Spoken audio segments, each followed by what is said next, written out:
So, are you making the best use of generative AI? Hi, this is Dr. Stephen Kirch of Profit Minds, and we help small businesses grow profits, improve productivity, and build scale, all by leveraging AI.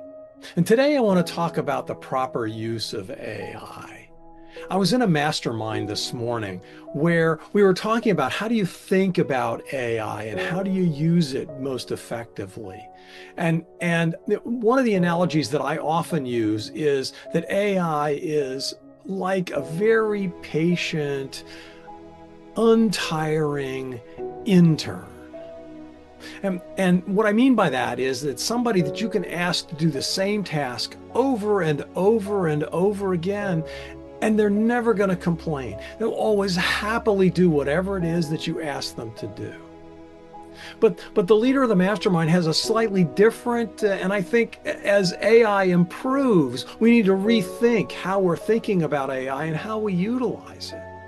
And because the output that you can get, particularly if you use a deep research, is not just sort of any college intern, but PhD level research that these tools can do for you.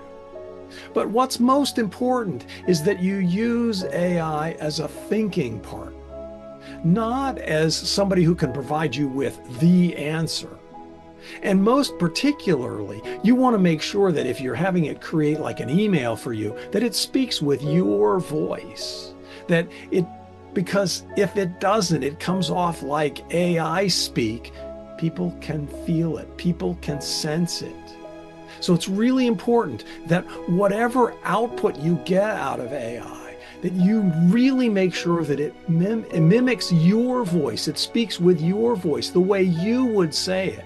Yeah, it's great at generating ideas, but the final word needs to be yours. So if you want to talk about this more, I'd love to have a chat. The link is below. Thanks, and have a grateful day.